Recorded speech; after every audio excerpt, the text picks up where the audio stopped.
anywhere else in the country. This site was chosen by George Washington. During the American Revolution, the nation's capital was actually in 8 different cities.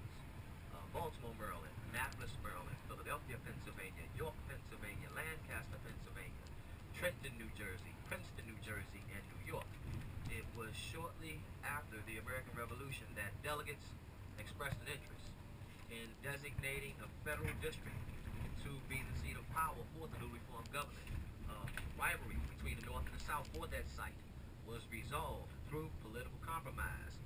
In the agreement for locating the nation's capital in the southern precinct, the northern states would be relieved of the heavy debts they incurred during the Revolutionary War. In 1790, Congress passed the Residence Act, empowering George Washington to select the site. Now, under the Residence Act, it stated that the capital districts are not exceed 10 miles square.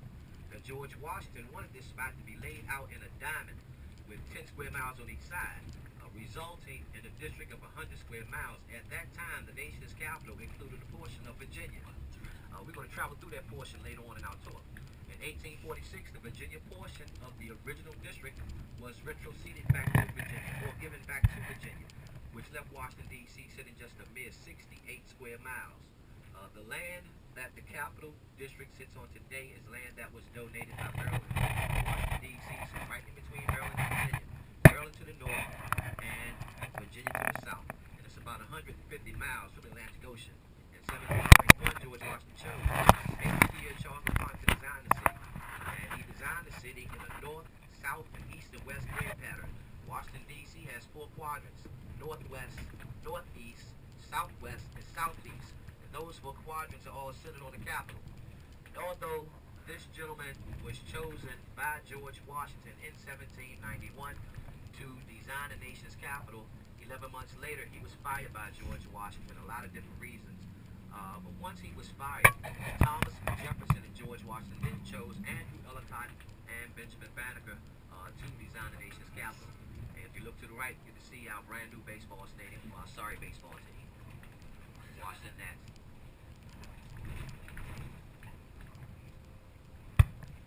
But if you look directly ahead of us, you get your first view of the Capitol Dome. That is a 9 million pound cast iron dome painted to resemble Mars. The Capitol was the second oldest colored building in Washington, D.C. The cornerstone was laid in 1793 by George Washington himself during the Masonic ceremony. The original designer was a physician. His name was Dr. William Thornton, who at that time was just an amateur architect. He won the right to design the Capitol, winning a public competition that was held by Thomas Jefferson and George Washington. He won $500, a plot of land, and the rights to design the Capitol. Now again, I mentioned that is a 9 million pound cast iron dome painted to resemble marble. It was designed by Thomas Houston Walter. And just the top of the Capitol Dome, you might can see it, but there's a statue. She is the tallest statue in Washington, D.C. Her name is Freedom. She stands at 19.5 feet tall. She weighs 14,985 pounds. And she is supported by 13 columns, representative of the 13 original colonies. The dome itself is supported by 36 columns, representative of the 36 states in the Union at the time of that Capitol Dome's completion. Now, during the construction of that dome, the Civil War broke out, and there was talk of halting construction due to wartime iron shortages. But President Abraham Lincoln insisted that the Capitol Dome be completed in order to show the Union strength and its unwillingness to be divided. The Statue of Freedom was designed by Thomas Jefferson, who actually designed that statue in Italy. Unfortunately, he died, so the Statue of Freedom was shipped to the United States in 6 different crates. Once it got here, a gentleman by the name of Philip Reed was charged with the duties of placing the Statue of Freedom atop the Capitol Dome. That was in 1863.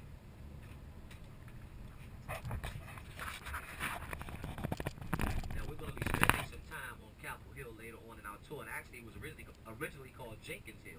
Now I'll talk more about that later on in our tour. But one thing you should notice, if you look out over the city, one thing we don't have here in Washington, D.C., although we are a major city, are skyscrapers. There's a height restriction on buildings. The original restriction stated that no building could be no taller than the Capitol.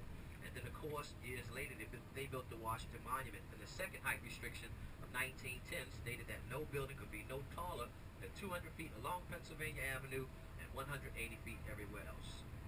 And here, coming up on the right-hand side, we're going to be passing by a really, really old parish. This is St. Dominic's right here on the right-hand side. The church itself is over 100 years old.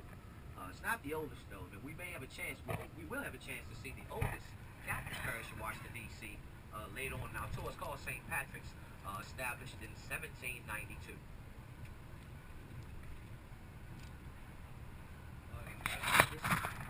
Say Bob Poo. Bob Poo. It's over. It's done.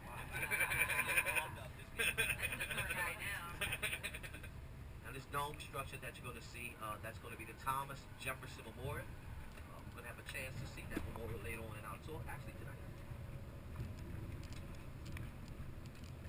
And the body of water that you see over to the right-hand side, that is called the Tidal Basin. The Tidal Basin was constructed to allow fresh water to pass through the Washington Channel during each river tide. All that means is it was designed to flush out sediment from the Potomac River. Now, surrounding the Tidal Basin, there were 3,000 Japanese cherry blossom trees. That's why I'm getting rid of this thing. Yeah. And this large body of water that we're going to cross over shortly is actually one of the main reasons why George Washington selected this spot for the Capital District. George Washington actually wanted to settle Washington, D.C. as a trading port. Now, hopefully you'll get to see it. This is something that people very rarely get to see. This would be the Potomac River, folks, that we cross over. But look back to the right, all the way up on the hill, all the way up on the hill. See those two tall towers sticking up way back there in the distance? That is the National Cathedral. The National Cathedral sits at the highest point in Washington, D.C. and its central tower is 676 feet above sea level. It is the second largest cathedral in this country. It is the sixth largest in the world. The largest cathedral in this country is the Cathedral Church of St. John the Divine. But what's special about our cathedral is that a couple of things, really. Number one, it took 83 years to complete that building. And it is merely stone set upon stone. There are no steel structures at the National Cathedral. And it's designed in 14th century medieval Gothic. And a lot of people have visited its pulpits over the years. The Reverend Dr. Martin Luther King Jr. preached his last Sunday sermon at the National Cathedral before being assassinated 4 days later. And over there on the right-hand side, that would be the world's largest office building. 6.5 million square feet. Headquarters for the United States Department of Defense, the Pentagon. Construction began on the Pentagon on September 11, 1941. And on September 11, 2001, the west wall of the Pentagon was struck by a hijacked plane that originated at Dulles Airport. On the grounds of the Pentagon, there is a permanent memorial dedicated to the 184 men, women, and children who lost their lives on that day. And that memorial is actually arranged in the order of the youngest person to die at the Pentagon on that day to the oldest. The youngest person was 3 years old. The oldest person was 71. These three tall spikes, I think that's what that's right? It was? We haven't been there, no. Okay. Well, we may stop at the Air Force Memorial later on in our tour. And that will be these three tall spikes that you see directly in front and the right. This memorial is actually facing the west wall of the Pentagon. The side that was hit on 9/11. It's going to be this side right here. Look back to the right. See the center portion? That stone is starting to weather though a little bit. These three tall spikes again is the Air Force Memorial. Represent the three core values of the United States Air Force: integrity, service, and excellence.